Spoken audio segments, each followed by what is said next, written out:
তুমি যদি তাদের চাইতে সুন্দর না হও তাইলে তালাক। বউ ছিল কালো, চাঁদ হলো আলো। আকল বলে বউ তালাক হয়ে গেছে, কিন্তু ১৫০০ বছর আগের কোরআন, নবীজির যুগের কোরআন আবু হানিফার যুগে এসেও সমাধান দিতেছে বউ তালাক হয়নি। তালাকের বিবরণটা ইমামে আযম আবু হানিফা শুনে ফেলেছে। তিনি শুনে বলে যে বউ তালাক হয় নাই। কেমনে তালাক হলো না? মানুষটা আসলে চাঁদের চাইতে সুন্দর, এটা কোরআনে নবীজি আগে বলে দিয়ে গেছে। আল্লাহ ৪ জিনিসের কসম করে বলেছে মানুষ চাঁদের চাইতে সুন্দর। সুতরাং তুমি চাঁদের চাইতে সুন্দর সুন্দর না হইলে তালাক শব্দের দ্বারায় বউ তালাক হবে না। নবীজির যুগে গোসলের মশালায় পেশ লাগে নাই, কিন্তু ৫০০ বছর পরে এসে বাগদাদে একটা পেশ লাগছে। সেটা হলো বাগদাদে এক মহিলা ছিল, যে মহিলা এলাকার মরা মানুষের গোসল দিত, মাইয়িতদের গোসল দিত। ঘটনা চক্রে এলাকায় মাইয়িত মারা গেছে, এলাকার লোকেরা মহিলার কাছে গেছে গোসল দিয়ে দাও। পেশ লাগছে হলো মহিলা তখন নিচের হালতে আছে, মহিলা তখন হায়েজা, তার ঋতুস্রাব চলতেছে। মাসালার গন্ডগোল হলো আমি নিজেই না পাক, আমি আর একজনকে গোসল দিয়ে দেওয়ার, মাইয়িতরে গোসল দিয়ে আল্লাহর কাছে পাঠানোর অধিকার সংরক্ষণ করি কি না, এটা তো আগে মাসালা জানা দরকার। মাসালা জানার জন্য আসছে। মুফতি সাহেব বলে দিলেন যাও দিতে পারবা, গোসল দিতে পারবা। মহিলা মাসালা শুই না মুফতি সাহেবের কাছ থেকে বের হয়ে চলে যেতেছে। মাদ্রাসার বারান্দায় ছাত্ররা ওনার হাতে আচ্ছা এই কি কই যান, নিজের বাড়িতে যান না মাইয়িতের বাড়ি যান? মাইয়িতের বাড়ি যাই। গোসল আপনি দিতে পারবেন? পারবো না মানে হুজুর কইছে পারবো না। দলিল কি? দলিল কি? দলিল কি? আপনি যে দিতে পারবেন গোসলের দলিল কি? প্রমাণ আছে কোন? আমার প্রমাণের দরকার নাই তো। একজন আলেম মুফতি সাহেব আমাকে বলছে এই আলেম আমার দলিল, দলিল তোমার লাগলে তুমি জিজ্ঞাসা হবে। দেখেন আপনি একটা উপকার করেন, আপনি আমাদের মায়ের মতো, দলিলটা আপনি একটু জিজ্ঞাসা করেন। আর আমরা জিজ্ঞেস করছি আপনাকে, এখানে নয় আমাদের পুরাতনের কাছে বসছেন। গোসল দিতে যায় যদি কোনো মহিলা আপনাকে দিবে এই তিনি না হায়ার গোসল দিতে এসে, তখন দলিল চাইলে কি করবেন? তখন তো বড় কাছে করবেন। ওর চিন্তে মাসআলার উত্তরটা কোন জায়গায় আছে এটা মুফতি সাহেবের কাছে জিজ্ঞাসা তারপরে যান। ভালো বললাম মহিলা চিন্তা করতেছে, কথা তো ঠিকই কইছে, যাই না মাসআলাটা জিজ্ঞাসা যাই, দলিল কোন জায়গায় আছে যাই না সে নিয়ে যায়। মহিলা আবার মুফতি সাহেবের কাছে যায় বলে মুফতি সাহেব মাসআলার লেগে আপনার কাছে আইছিলাম, বলে দিলেন আমি মাইয়িতরে গোসল দিতাম পারবো, কিন্তু আমার মতন জিজ্ঞাসা হলো কেউ যদি আমায় জিজ্ঞেস করে তুমি যে গোসল দিতে পারবা তার দলিল কি? দলিল জিজ্ঞাইলে আমি কি বলবো? মুফতি সাহেব বলে তুমি উম্মি মানুষ দলিল জিজ্ঞাইলে এত কিছু তোমার করার দরকার নাই। তুমি বললো বাগদাদের বড় মুফতি সাহেব বলছে এটা বুখারী শরীফ আছে, দলিল হইল বুখারী শরীফ। হায়েজের হালতে মাইয়িতরে গোসল দেওয়া যাবে, দলিল হলো বুখারী শরীফ। বইলা দিবা বুখারী শরীফের ভিতরে এর দলিল বিদ্যমান আছে। বুখারী শরীফ শুনলে কি আপনি মানুষ একটু মরে যাবেন? আছে ভালো লাগা একটা ফল আছে রাহুল বুখারী, এটা তো অনেক দাম। কারণ আসাহুল কুতুবি বাদা কিতাবিল্লাহ, কোরআনে কারীমের পরে সবচেয়ে মূল্যবান কিতাব হলো বুখারী শরীফ। সহিহ বুখারী, ইমাম বুখারী রাহমাতুল্লাহি আলাইহি ওনার কাছে যত হাদিস ছিল তার থেকেও সব হাদিস এখানে আনছেন, ১,০০০ হাদিস এখানে আনছেন তাকরার সহ। কিন্তু ওনার কাছে কিন্তু লাখ লাখ হাদিস ছিল। ইমাম বুখারী ছিলেন হাফিজুল হাদিস, ইমাম বুখারী হাফিজ হাদিস, ইমাম বুখারী হাফিজ হাদিস। তার মানে হাফিজ হাদিস কাকে বলা হয়? ইমাম বুখারীর লক্ষ লক্ষ হাদিস মুখস্থ ছিল। আল্লাহু আকবার জোরে করে বলেন। মুখস্থ থাকা মানে কি খাতায় লেখা ছিল? মুখস্থ থাকা মানে কি খাতায় লেখা ছিল? লাখ লাখ হাদিস ইমাম বুখারীর মাথার ভেতরে আটকানো ছিল, আল্লাহর ভেতরে আটকানো ছিল। লক্ষ লক্ষ ইমাম বুখারী হাফিজুল হাদিস। অবশ্য ওই যুগে হাফিজে হাদিসও ঘরে ঘরে ছিল। এখন যেমন আমাদের ঘরে ঘরে হাফিজে কোরআন আছে, ওই যুগে হাফিজে কোরআন আর হাফিজে হাদিসও ঘরে ঘরে ছিল। তখন তো টাইপিং ব্যবস্থা নাই, কম্পিউটার টাইপিং নাই, ভয়েস টাইপিং নাই, কোন লেখালেখি। ওই যে কলম দিয়ে লেখন লাগে, এই কলম দিয়ে আর কয়টা লিখবো? সব মুখস্থ করে কলমে লিখে আটকে দিচ্ছে। আল্লাহ কলমে আটকে দিচ্ছে, বান্দার কলমের ভিতরে। হাফেজে হাদিসের সংখ্যাও এত ছিল, যাদের লাখ লাখ হাদিস মুখস্থ ছিল, এদের সংখ্যা ওই জমানায় এত ছিল যে ওই জমানার মানুষ শেষ বেলায় কবরস্থানের জমি অক্ষ করতে যায় এই নিয়ত করে অক্ষ করছে যে আমার গুরুস্থানে হাফিজুল হাদিস ব্যক্তিকে কেউ এই কবরে শুনতে পারবে না। যেমন উজবেকিস্তানে একটি কবরস্থান আছে, কবরস্থানটার নাম হলো মাকবারায়ে মুহাম্মাদিয়া। যারা উজবেকিস্তান সফরে যায় তারা এই গুরুস্থান জিয়ারত করতে যায়, কারণ এই গুরুস্থানের মধ্যে ইমাম বুখারীর 12 জন উস্তাদ ঘুমিয়ে রয়েছে। ইমাম বুখারীর 12 উস্তাদ ঘুমানো আছে এই গুরুস্থানের ভেতরে। আর এই গুরুস্থানের মাটি জমিন অক্ষকারী তিনি অক্ষ করার সময়, গুরুস্থানের জমিন অক্ষ করার সময় এই শর্ত করে অক্ষ করছে যে আমার এই কবরস্থানে কেউ যদি শুইতে চায় তাকে মিনিমাম সনদ সহ তার 1 লক্ষ হাদিস মুখস্থ থাকতে হবে। সুবহানাল্লাহ। আগামীকালকে বললেন না, আগামীকালকে বললেন, আজকে বলার তো দরকার নেই। সনদ সহ 1 লাখ হাদিস মুখস্থ হলে এই কবরস্থানের মাইয়িত হতে পারবে। ঠাকুরমার জিনিস যন্ত্রণা দেখাই যাবে। কবরস্থানের শর্ত হলো যে এই কবরস্থানে ঘুমাইতে হলে 1 লক্ষ হাদিস সনদ সহ তার মুখস্থ হওয়া লাগবে। এই শর্ত তো আছেই, তার সাথে আরেকটা নতুন শর্ত দিছে, সেটা হলো বাবা মা ছোটবেলায় তার নাম মুহাম্মদ রাখা লাগবে, নবীর নামে নাম উচিত। শর্ত 2টা, মা বাবার নাম রাখছে মুহাম্মদ, আর আল্লাহ মুহাম্মদ সাল্লাল্লাহু আলাইহি ওয়াসাল্লামের হাদিস তারে দিছে কমাস কম সনদ সহ 1 লাখ। তাইলে সে এই গুরুস্থানের মাইয়িত হইতে পারবে। এবং আশ্চর্য ইতিহাস হলো ওই কবরস্থানের ওই পাড়ায় ওই গ্রামেই জন্মগ্রহণ করেছেন সাহেবে হিদায়াত, হানাফি মাযহাবের সর্বোচ্চ ফিকহি ভান্ডার। তিনি লিখেছেন হেদায়াতের মতো সুমশুর কিতাবের মুসান্নিফ যিনি সাহেবে হিদায়াত, তিনি ওই গ্রামেরই বাসিন্দা, কিন্তু ওই গুরুস্থান কর্তৃপক্ষ ওনাকে হাফেজে হাদিস হওয়ার পরেও হেদায়াত মুসান্নিফকে এই গুরুস্থানে শুইতে দেওয়া হয় নাই, কারণ হেদায়াত মুসান্নিফের নাম মুহাম্মদ না। ইলমে তো মিল আছে, মাগার নামে মিল নাই। ইলম তো আছে, 1 লাখ হাদিসের হাফেজ, উনিও লক্ষ লক্ষ হাদিসের হাফেজ ছিলেন সাহেবে হিদায়াত, কিন্তু ওনার নাম মুহাম্মদ না। এই কারণে এই গুরুস্থানে ওনাকে শুইতে দেয় না। এই গুরুস্থানে 1200, 1500, 1700 কেউ বলেন হাফেজ হাদিস এক গুরুস্থানে শুয়ে রয়েছে, যাদের সবাই 1 লক্ষ করে হাদিসের হাফেজ। ইমাম বুখারীর 12 জন উস্তাদ ওই কবরস্থানে ঘুমানো আছে। এই লাখ লাখ হাদিস যে সনদ সহ মুখস্থ করছে, কষ্ট করে স্মরণ করা লাগে নাই, আল্লাহ অটোমেটিক স্মরণ করাইছে। কারণ ইন্না নাহনু নাযালনা যিকরা ওয়া ইন্না লাহু লাহাফিজুন। কুরআন যেমন আল্লাহ স্মরণ করায়া দেয়, ইয়া থাকে তারা উঠে দাঁড়ায় ভেরভের পড়তে থাকে সূরা ফাতিহার মতো।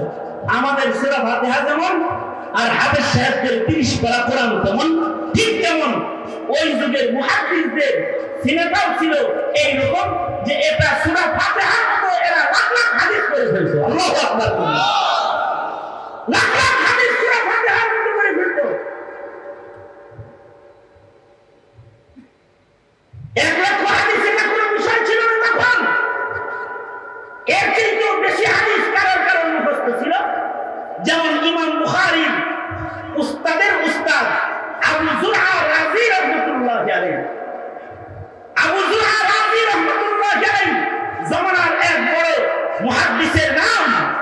বিশিষ্ট তাবেঈ মুহাদ্দিস আবু যুরআ রাজি, যার ছাত্র ছিলেন ইয়াহইয়া ইবনে মাঈন, আলী ইবনুল মাদানী ওনার ছাত্র ছিলেন।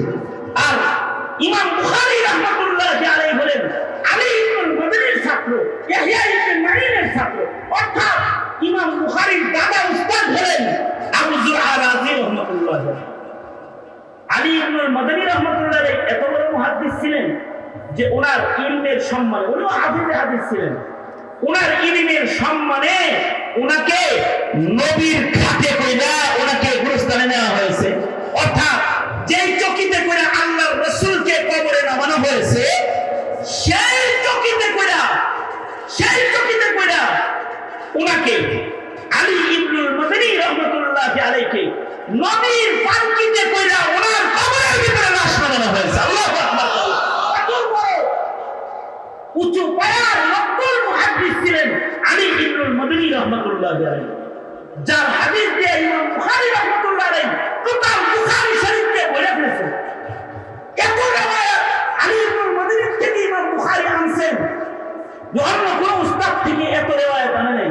আর এত মকবুল ছিলেন যে উনি যেদিন ইন্তেকাল করেছেন, সেদিন যেই খাটের ভেতরে আল্লাহর রাসূলকে গোসল দেওয়া হয়েছে, সেই গোসল, এবং যেই খাটে করে রাসূলকে রওজায় নামানো হয়েছে, এই খাটটা ওই দিন ভৌত করার জন্য জাদুঘর থেকে নিচে নামাইছে, মিউজিয়াম থেকে নিচে নামাইছে।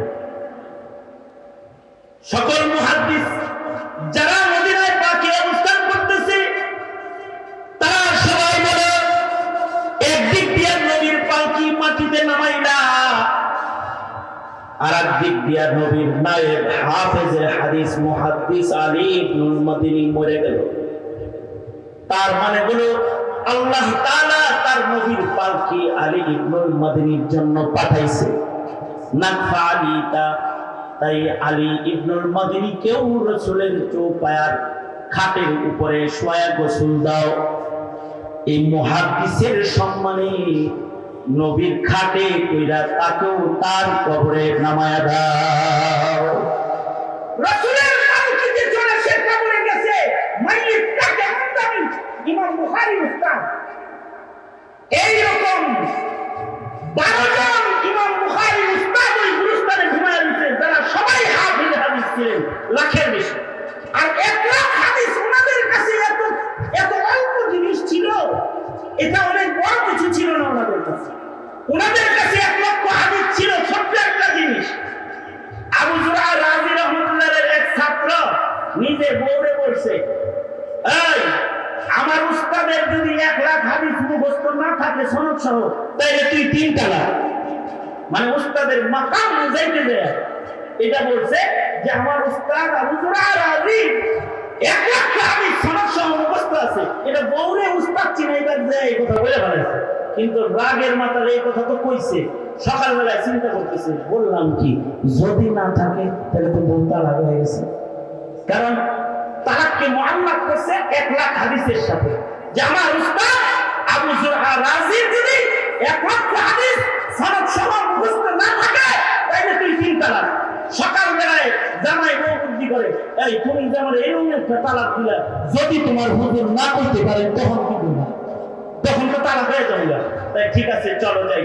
স্বামী স্ত্রী দুইজনে মিলে যায় জিজ্ঞাসা উস্তাদদের, আসলে 1 লাখ হাদিস ওনার সনদ সহ মুখস্থ আছে কি না। জামাই বউ স্বামী স্ত্রী দুইজন মিলে আবু যুরআ রাজি রাহমাতুল্লাহর কাছে চলে গেছে। যায় জিজ্ঞেসে, হুজুর রাগে তো এরকম একখান কথা বয়া লাইছি, আসলে কি আপনার 1 লাখ হাদিস সনদ সহ মুখস্থ আছে নাকি বউটা আমার গেছে আসেনি মুখস্থ?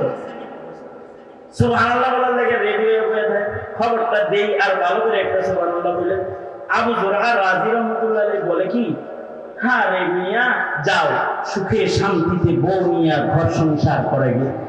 1 লাখ হাদিস তো আমার ওই রকম সনদ সহ মুখস্থ, তোমাদের সূরা ফাতিহা যেরকম মুখস্থ। এছাড়া আমার কাছে 6 লক্ষ সনদ সহ হাদিস আছে। অর্থাৎ নবীর হাদিস টোটাল হলো 7 লাখ, তার ভিতরে মুখস্থ আছে ওনার 6 লাখ। 6 লাখ হাদিস মুখস্থ আছে। খাতায় লেখা না, কম্পিউটারের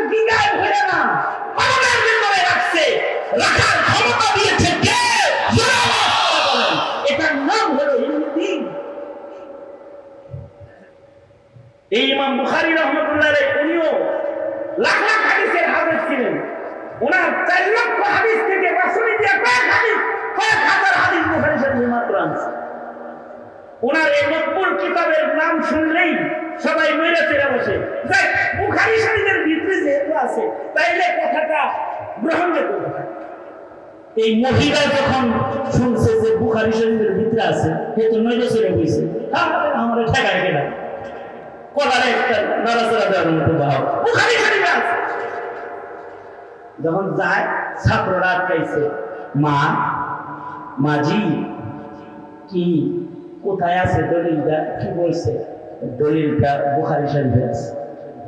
বুখারী কোন জায়গায় আছে? বললাম বুখারীতে আছে, আবার বলো বুখারী কোন জায়গায় আছে? না বাস, মহিলা তো গোসল দিতে চলে গেছে।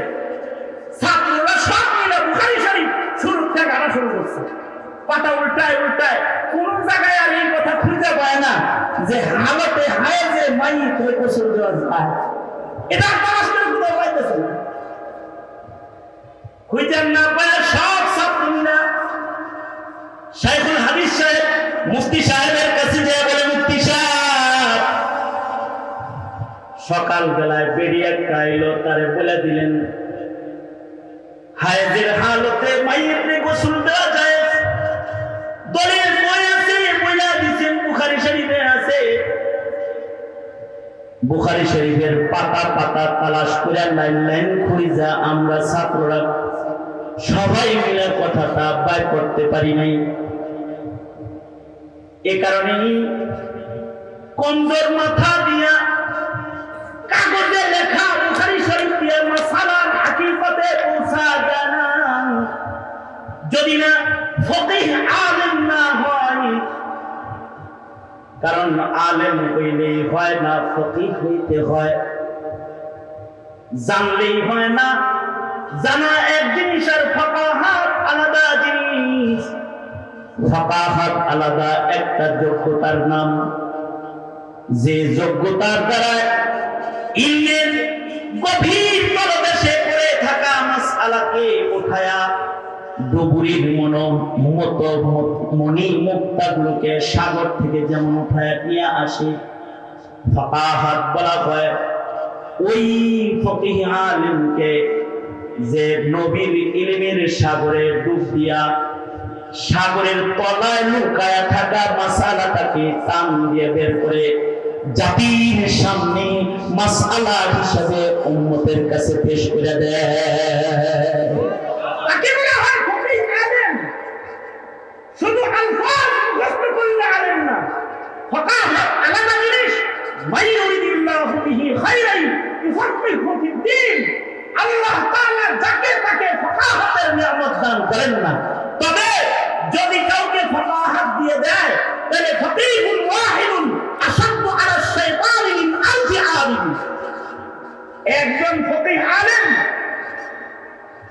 1000 আলেমের চেয়েও বেশি শক্ত শয়তান মোকাবেলায়।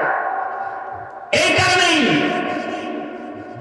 জমিনের যত নাস্তিক মুরতাদ কাদিয়ানি শয়তান আছে, এদের মোকাবেলা সাধারণ পাবলিক করা কেমনে এটা বুঝেও না। তারা যে বাতিল এটা তারা চিনেও না ফাকাহাতের অভাবে। কিন্তু যাদের ফাকাহাত আছে তারা ঘরে বসে থাকে না, হাজারের অপেক্ষা করে না, শত শতই রাজপথে দাঁড়ায়, তখন বাতিলের বিরুদ্ধে গর্জন দিয়ে দেয়। ঠিক কিনা? এই গর্জন তাদের ফাকাহাতের গর্জন, এই গর্জন তাদের সঠিক বুঝের গর্জন। ইলম অনেকের কাছে থাকতে পারে, শুধু মুখস্থ জ্ঞানের নাম ইলম না। ইলম গভীর জ্ঞান যেটা, এটা আলাদা জিনিস। মুখস্থ বিদ্যা দেখে দেখেও করা যায়। পাবলিকের অনেকে বলে হুজুর আপনারাও বুখারী শরীফ পড়েন, আমরাও পড়ি, আমাদের ঘরে বাংলা বুখারী শরীফ আছে। আছে তো আছে, আমরাও বলি আছে, কিন্তু শুধু অক্ষরগুলোই দেখবা, এর ভিত্তি বোকার যোগ্যতা তোমার না।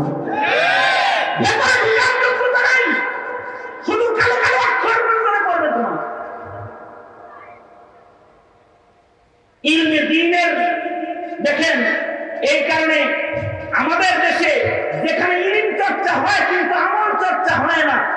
ওই জায়গায় যে ইলম শিখলে আমাদের সমাজের মানুষ তাদেরকে আলেম করে না। আরে পাবলিকে কয় কি কওমি মাদ্রাসার ভাড়াই লাগবে ইমামতি করতে। কে কওমি মাদ্রাসায় খালি ইলম আছে? ইলম তো আলী মাদ্রাসায় আছে, কিন্তু বলে কি কওমি মাদ্রাসা লাগবে। কি লেগা? এর লেগা বলে যে জানলেই আলেম না, মানা লাগবো, শুধু জানলে কিনা আলেম না। এই কারণে আমাদের মাদ্রাসাগুলোর মক্তবের ছেলেরা যা জানে তা মানে। কি কতটুকু বললেও তা, না বললেও তা, যারা আওয়াজ করে বলেন ঠিক না ঠিক না। মক্তবের বাচ্চা ছোট ছোট ছাত্ররা যা জানে তা ওরা মানে, যেটা জানে ওইটা মানে। লাইসাল ইলম বিকাসরাতির রিওয়ায়া, খালি রিওয়ায়াত বলতে পারলে, শব্দ বলতে পারলে ওইটার নাম ইলম না। ইলম হলো ইলম মাফিক আমলের নাম। যে ইলমের আমল হয় ওই ইলমকে ইলম বলা হয়, যে ইলমের আমল হয় না ওই ইলম ইলম নয়, ওই ইলম ইলম নয়।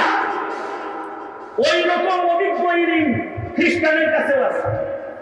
খ্রিস্টানদের ভেতরে মুফাসসির আছে, যারা তাদের পড়াশোনা করেছে চাকরি করার জন্য, যাতে খ্রিস্টান কিন্তু তাফসীরের ইলম হাসিল করেছে, তাফসীর বিভাগীয় অধ্যাপক হিসেবে কলেজে চাকরি নিয়েছে।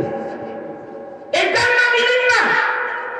এই কারণেই হযরত উমর যিনি ইন্তেকাল করেছেন, হযরত উমর 9 ভাগ ইলম মরে গেছে।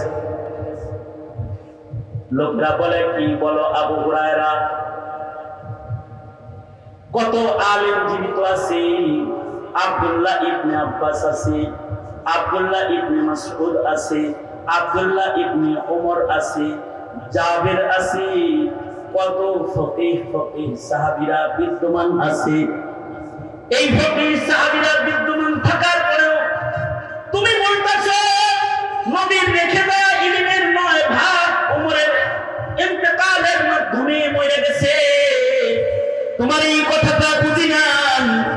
হযরত আবু হুরায়রা বলে ইলম তো অনেক আছে, কিন্তু ওমরের মতো তাকওয়া তোমরা কোথায় পাবে? যে আলেমের তাকওয়া নাই ওই আলেম আলেম নয়। ইন্নামা ইয়াখশাল্লাহা মিন ইবাদিহিল উলামা।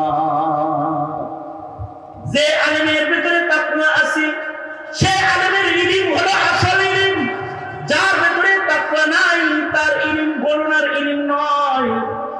আলেম তো অনেক আছে, কিন্তু ওমরের মতো তাকওয়াওয়ালা আলেমের তো অভাব আছে। আলেম তো অনেক পাইবা, কিন্তু ওমরের মতো মুত্তাকি কোন জায়গায় পাইবা? হযরত ওমর এমন মুত্তাকি ছিলেন, এমন তাকওয়া হযরত ওমর লালন পালন করেছেন যে হযরত ওমর আধা জাহানের খলিফাতুল মুসলিমিন হয়ে বৃদ্ধার বোঝা বহন করে তার ঘরে পৌঁছায়ছেন। একবার শাম সফর করতেছেন হযরত ওমর, সফর করে ফেরার পথে শামের পথে এক বৃদ্ধার ঘরের দরজায় হযরত ওমর দাঁড়ায় গেলেন। দাঁড়ায় জিজ্ঞেস করলেন, এই এটা কি বুড়িমার কন্যা? বলছি বিধবা বুড়িমার ঘরে প্রাণ। কেমন আছেন গো মা?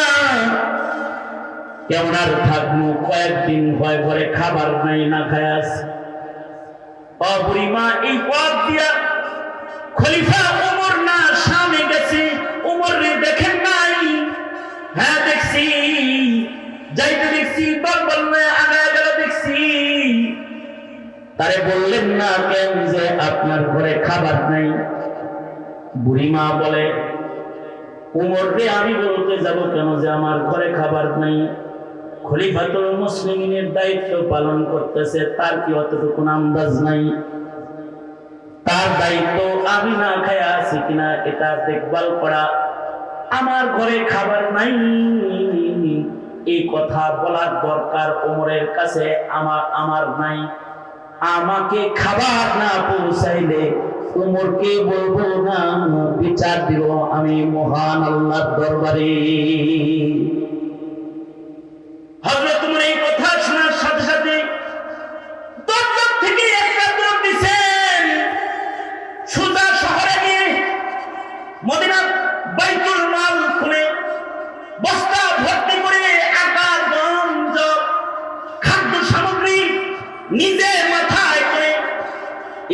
আর দরজায় দাঁড়াইছেন, দাঁড়ায় বলে বুড়িমা আপনি ক্ষুধার্ত, আমি খাবার রান্না করে দিই।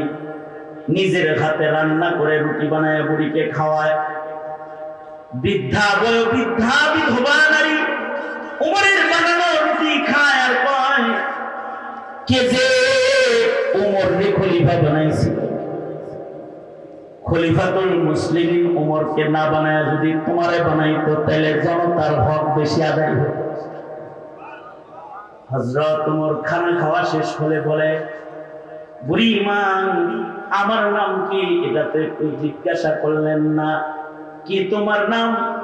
হযরত উমর বলে আমার নামই উমর, লোকেরা আমাকে খলিফাতুল মুসলিমিন কয়, আমি উমর। ও বুড়িমা পেট ভরে খানা খাওয়াইছি, আপনি আমাকে খেলাফতের উপযুক্ত বলে সনদ দিয়েছেন, একটা কথা ওয়াদা করবেন? হাত জোর করে বলি আপনি যে বলেছেন আপনার খবর না নিলে আপনি আল্লাহর কাছে নালিশ করবেন। মাগো ভুল হয়ে গেলে আমিরুল মুমিনিনকে দায়িকা মা হিসাবে আপনি শাসন করেন, কিন্তু মহান আল্লাহর দরবারে কোনো বিচার আপনি দিবেন না, কারণ আমি উমর আল্লাহর আদালতে দাঁড়ায়া হিসাব দেওয়ার সাহস পাই না। এ কারণে হযরত আবু হুরায়রা বলেন আই আলেম তো জমিনে অনেক পাইবা, আব্দুল্লাহ ইবনে আব্বাস পাইবা, আব্দুল্লাহ ইবনে উমর পাইবা, আব্দুল্লাহ ইবনে মাসউদ পাইবা, কিন্তু উমরের মতো তাকওয়া তোমরা কোথায় পাইবা? কারণ তাকওয়া যার নাই তার ইলমের মূল্য আল্লাহর কাছে নাই। আলেমের তো তাকওয়া থাকতে হবে। এ কারণে মাদারিসে কওমিয়া তাকওয়াওয়ালা আলেমদের পয়দা করে, শুধুই মাত্র ডিগ্রিধারী চাকরি পাওয়ার উপযুক্ত আলেম পয়দা করে না, মুত্তাকি আলেম জন্ম দেয়। আল্লাহু আকবার বলুন, মুত্তাকি আলেম জন্ম দেয়, আলেম বা আমল জন্ম দেয়। শুধু আলেম না, বা আমল, ইলম মাফিক সে আমল করে। কারণ যুগে যুগে তারাই আলেম ছিলেন যারা নিজের ইলমকে আমলে রূপান্তরিত করেছেন। এ কারণে ইমাম বুখারী রাহমাতুল্লাহ আলাইহি ওই ইলমকে ইলম সাব্যস্ত করেছেন বুখারী শরীফের ভেতরে, যে ইলমের আমল আছে। আর এই আমলওয়ালা আলেম দ্বীন যে যার ভেতরে ফাকাহ আছে, গভীরতা আছে, সে শুধু কালা কালা অক্ষর দেখে না, সে ইলমের সাগরের পরিবেশ পর্যন্ত সে দেখতে পায়, পরিবেশ পর্যন্ত দেখতে পায়। ছাত্ররা বলে হুজুর বুখারী শরীফের কথা উল্টায়া পুরা বুখারী তন্ন করে খুঁজে দেখছি, কোন জায়গায় খুঁজে পাই নাই হায়াতের হালতে মাইয়িতের গোসল দেওয়া যায়। ওস্তাদ জি কথাটা কোথায় আছে একটু ভালো করে বুঝায় দিবেন কি? বাগদাদের জামে মসজিদের মুফতি সাহেব বলে সবকিছু কি কালা কালা অক্ষর দেখলে পাওয়া যায়? সবকিছু কি জমিনের উপরে পাওয়া যায়? কিছু তো জমিনের নিচ থেকে বের করতে হয়। গ্যাস মাটির নিচেই থাকে, তেল মাটির নিচেই থাকে, উপর থেকে দেখা যায় না, নিচের থেকে বাইর করে আনতে হয়। শরীয়তের সব মাসআলার সমাধান কালো কালো অক্ষরের উপরে থাকে না, এর গভীর পদদেশে যোগ দিয়া ফাঁকা হাতের মাধ্যমে কিছু রক্তকে ইলমের সাগরের পরদেশ থেকে কুড়ায় আনতে হয়। তো এই মুহাদ্দিস সাহেব বললেন বুখারী শরীফে নবী পাকের ইতিকাফের বর্ণনা আছে যে আল্লাহ রাসূল সাল্লাল্লাহু আলাইহি ওয়াসাল্লাম মসজিদে ইতিকাফ করতেন রোজার মাসে। রোজার মাসে আল্লাহ রাসূল যখন মসজিদে ইতিকাফ করতেন, তো হাদিসে আছে, বুখারী শরীফে আছে, এই ইতিকাফ হালতে আল্লাহ রাসূল কখনো কখনো মসজিদে নববীর জানালা দিয়া নিজের মাথা হুজরা আয়েশার ভিতরে বাইর করে দিতেন। আর উম্মুল মুমিনিন হযরত আয়েশা সিদ্দিকা নিজের হাতে হায়েজের হালতে নবীজি সার মুবারক উনি ঘরে বসে বসে ধুইয়া মুইসা পরিষ্কার করে দিতেন। এই হায়েজের হালত রহমাতুল লিল আলামিন নবীর মাথা ধোয়া যায়, তাই মাইয়িত বুঝি ধোয়া যায় না? মাইয়িতের দাম বুঝি মুহাম্মদুর রাসূলুল্লাহ সাল্লাল্লাহু আলাইহি ওয়াসাল্লামের মাথার থেকে বেশি হয়ে গেছে? উলামাউল হাদিসের এই গভীর জায়গার ভিতরে এই মাসআলা লুকায়া রয়েছে। আল্লাহু আকবার করে বলে, এই জায়গায় কি পাইবেন? এই জায়গায় আবার ব্যাপারী হয়ে যাওয়া যায় না। এই জায়গায় যেতে হলে ইলমের জাহাজের ব্যাপারীগিরি করা লাগে। ইলমের জাহাজের ব্যাপারীগিরি ঘরে বসে করা যায় না, জাগতিক মসনদে বসে করা যায় না, নিজের আকল দিয়েই শুরু করা যায় না। এই গভীর জায়গায় যাওয়ার জন্য লোকেই আলেম ইলমের জরুরত হয়। সঙ্গত কারণেই আগামী ভবিষ্যতে জাতিকে সঠিক মাসাইলের উপরে চালাইতে যোগ্য গবেষক আলেম করার দরকার আছে। অন্যথায় নিজেদের মাসাইলের সমাধান তোমরা তোমাদের জ্ঞান দিয়ে দিতে পারবা। এই কথাটা মুফতি আজম পাকিস্তান মুফতি শফি রহমাতুল্লাহ আলাইহি বলে গেছেন। আর দুইটা কথা বলে আমি আমার আজকের আলোচনার ইতি টানার ইরাদা রাখি। একটা কথা বলতে লাগবে মাত্র 40 সেকেন্ড, 1 মিনিট, আর একটা কথা বলতে লাগবে মাত্র 1.5 মিনিট। তার মানে হলো 2-4 মিনিটের ভেতরে আমি আমার আলোচনার আজকের আলোচনা ইতি টানতে যাইতেছি। কারণ মুফতি আব্দুর রহমান সাহেব এইখানে আসার আগেই আমাদের আগে ওয়াদা করাইছে আগামী বছরের তারিখটা দিয়ে যান। আমি আবার একটা ওয়াদা করেছি, সেটা হলো আমি আলোচনা করার জন্য আসতে পারি, কিন্তু আমার মাগরিবের পরে কোন লাগবে হুজুরা আমার ওয়াদা করাইছে, আমি আমার একটা ওয়াদা করেছি। সুতরাং যদি আল্লাহ বাঁচায় রাখে তাহলে এই সাক্ষাৎ শেষ সাক্ষাৎ না, যদি বাঁচায় রাখে। হ্যাঁ, কয়েক মাস আগেও এমন একটা অবস্থা ছিল, যাতে আমাদের সাক্ষাৎ করতে চাইলে থানার পুলিশ যায় সাক্ষাৎ বন্ধ করতে মাহফিলের মাইক খুলে নিয়ে গেছে। কিন্তু দেশ এখন স্বাধীন হয়েছে, এখন আলোচনা মুক্ত, এখন আর বাধা দেওয়ার কোনো কারবার নাই। কারণ যিনি বাধা দিবে উনি মাটিতে আইতে চায় না, সুতরাং হায়াত বাকি, মুলাকাত বাকি, মুলাকাত বাকি, নসিহত বাকি। বেশি কথা না, মাত্র 2টা কথা। একটা কথা হলো মুফতি আজম পাকিস্তানের কথা। মুফতি আজম পাকিস্তান মুফতি শফি রহমাতুল্লাহ আলাইহি বলেন, ইলমি দ্বীনের গবেষণা করা লাগবে। জাতিকে কিছু মানুষকে, জাতির কিছু সম্পদকে টাকা দিয়া পয়সা দিয়া ইলম গবেষণা করার লেগে বসায় রাখতে হবে। কারণ কি? কারণ এমন সমস্যা আসবে যে সমস্যার সমাধান দুনিয়ার জ্ঞান দিয়ে দেওয়া যাবে না, এটার সমাধান কোরআন দিয়েই দিতে, কোরআন দিয়েই দিতে হবে। যেমন উদাহরণস্বরূপ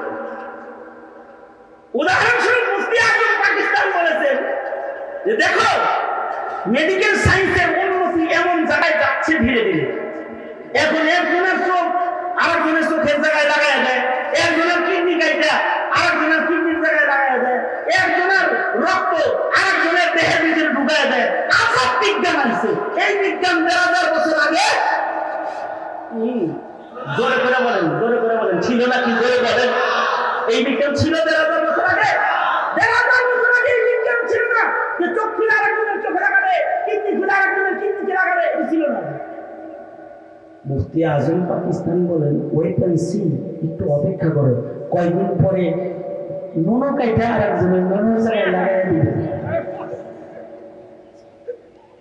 এখন যেমন কিডনি কাইটা লাগায় না, কয়েকদিন পরে দেখবা যে নুনো কাইটা নুনো জায়গায় লাগায় হয়েছে। ভালো নুনো কাইটা, যা নুনো খারাপ করে দিয়ে দিচ্ছে। যদি এরকম কোন কাণ্ড জমিনের উপরে ঘটা যায়,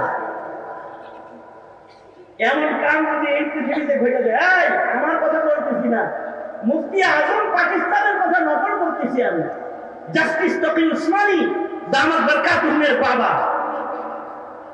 হাকিম মোহাম্মদ থানভী রহমাতুল্লাহ আলাইহি আজাল্লে খুলাফাদের একজন, মুফতি আজম পাকিস্তান মুফতি শফি রহমাতুল্লাহ আলাইহি, তিনি বলেছেন, একটা জমানা আইতাছে, জমানা ইজ কামিং, ইরুন জমানা আইতাছে একটা, নুরুক এটা নুরুর জায়গায় সেন্টারে আলাইবো মেডিকেল সায়েন্স।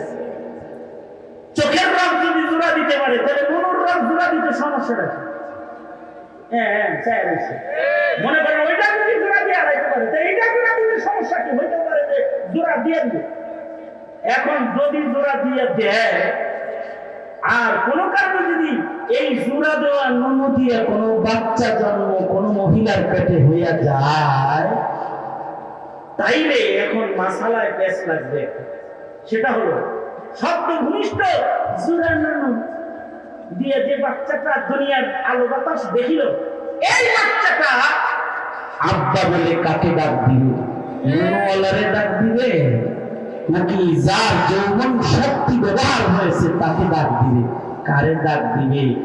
এইটা বিচার করার বিষয় হয়ে দাঁড়াবে।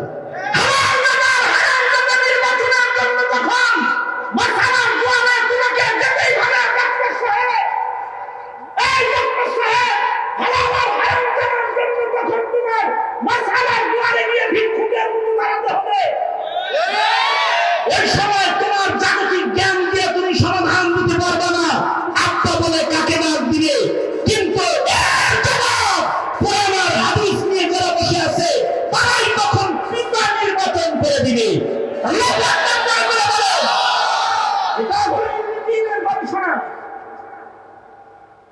এইটুকুন তো বললাম, দুনিয়ার জীবনে সংকটে পড়ে গেলে তার হালত ইলমের যোগ্যতার দ্বারাই কি হয় বা কিভাবে সমাধান হবে তার কথা। এখন হলো আমার মরণকালের সমাধানের কথা।